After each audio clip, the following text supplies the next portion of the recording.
don't know no me wata ji paragol ton do hodir do la fala na ko mi wawa tawni mi wulay tam yanu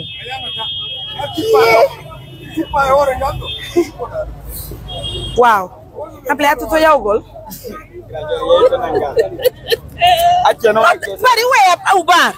non, c'est une autre mission, hein, mais une mission nécessaire. Ouais. Pourquoi cette mission? Voilà. Koto, on jaram. Odo wondong? Odo mon pendant 2008. Depuis 2008. Yeah? De 2008, autorisation au RPG à deux conférences de Bamako. J'ai participé à voir que le premier... Yo non, atia Milando. Yo ni simenda bani on terrain. Wada ni on sud, dapan on terrain. Moi je suis un être. Je suis un être. Encadré par le maître ouvrier de Apricot. D'accord, il n'y a pas de problème. Quand on fait qui wala de nini, wala de fait qui de jemma.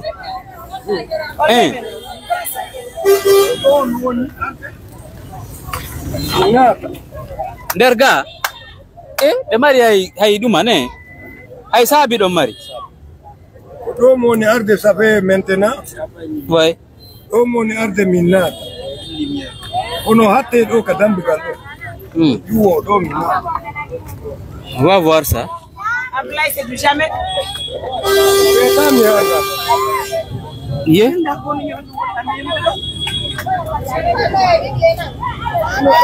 Omar, prends la case. Il faut prendre. Non, n'entre pas. Ne va pas là.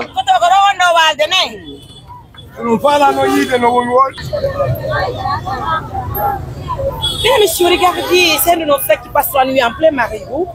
C'est notre qu'il a fait aujourd'hui, c'est qui nous a poussé de venir visiter l'endroit où il passe la nuit. Il a ramassé un nouveau-né.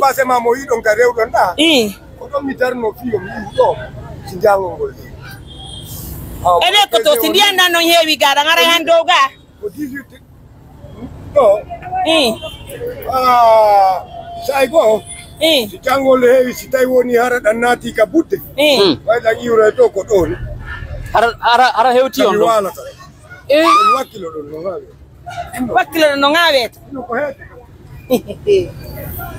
pour qui Allah. Mesdames, messieurs, on rappelle les partenaires de confiance et les Guinéens comme nous.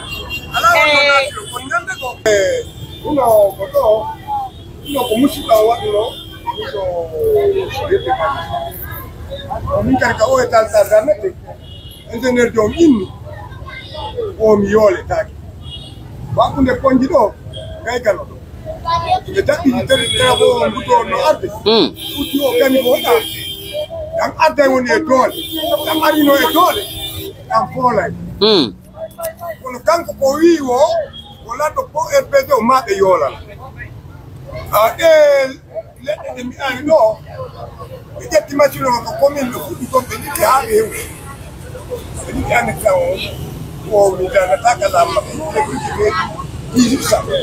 hari milota tanto kono mdawano ye nabude koyete ugoto gojeta nada koyete hara tuno man hare ndeza uzakira kinyi o hedika wada tarde yoni koto meiko lo albeno meiko ondo walde do kono wadali erreur ko fallo si wadi erreur de waray kono ko transformateur sa dono adde de collecte indo koare ko be watto anek ona be yaltin tambu nala wonde joni aredo are badela ndokoto rewruda ara iya mi do mi joni koto joni mi fala ay rew tun ki boni yow joni ala elando tundare elando joni ko nu fala don tikiti ko nu fala woni fala mangon do ni nane mi no inna unyamali mi fala amo bay woni mi ko hana ka tude de mi yaltini mi la do e batte wonde den sombo mi wonde do du feddu de wawa tay yettu porto be wadde be nyalande kudu ko ngeki kanta ko be kuduronu awa gasi men fami dum do kon woni fale mo ngon joni ko dum milandi on koto ko be inni la le comprendre dum walludo la wo mi hebani hore an hara ko ka golle amin min ko mason ko mason yo ni wadi dum ko debu Donc, ka golle an tigi ko ɗum ekkita.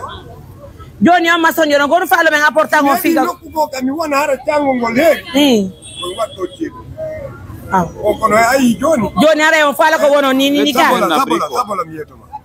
Sabola miyetoma. Il faut trouver un abri. Ala si winda kaka journaliste yaga ono ngandinti. Mais famille jori koto jo rabbini ne pigdi bayni ti. Aydo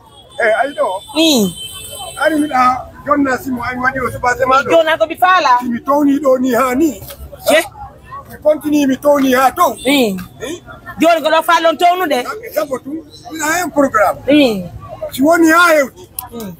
Bon. Kono be wata yedde be ko non ko hara ben don ko gouvernement joni habela ndare lan ayda mi da wadi mandi monsieur ayda mi da wadi mandi donc mi tawni ni ko dam yewta ko jangole o monsieur la wallo no rek fakki la ramasse nous vont dans le marigot c'est important regardez où il passe la nuit quand on rabela ndare lan do joni ko fallo ko mo LPG on condamné wo bay o yen nam joni sele don joni hunde wande ka conférence adona samakala mais andi joni koto ay ko mi fala joni o lutuno e fiji boko ni camera din jodore anka conférence do ko fedino al fatia ay o préféri ko moduri bari joni on fala jawno gollo do yala go de simo mi tambudu mi tawni ko simo hibudo be jonnal joni ko mi fala menen ko mi fala ko sa on jabani lan koto nani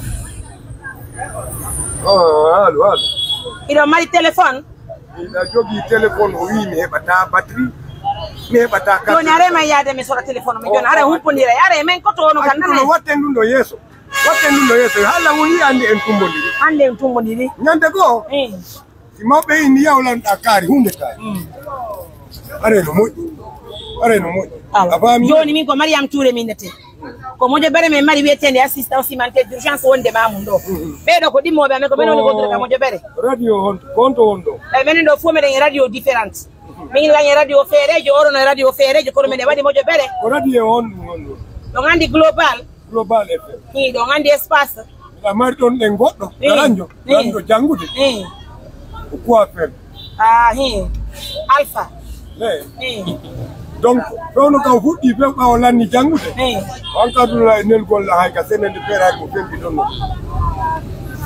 on ka dula kono ku dabi jibu o tawi la no gereji wadi do labi tan ko menda mo impose si be felu de wada dum andi c'est des paroles awa jiadi no do awa me fami jodi koto on ko on dem terkeba accu gento da fewjore mawbe diwangal e tefor udano nata simi joni on budi on jabay sabo mi grame nipi me fala ma yade mi jabata mudi mi lakkanaka onti mudi wonanya mi tedi fiitu joni ko no wadan tolla fi ko gebal goddo accu dem yetoma anga golli wodi yobata mimi la hebude arsikia mi jettu gebal ma mi watta here na ella ona dum no ngasa joni ma yade mi sonna on téléphone on mi atu do ha yeso mi mari ni joni Mariam dogani la assainissement oy ko 5 millions batala nyalla dubi sap. Tu peux nous demander si on peut aller en boutique, on va acheter ses habits. Hadja to Carrefour Kimbel. Koto. Ino keli bui. Koto. Kono. Mais yo men so na on chonchi yade.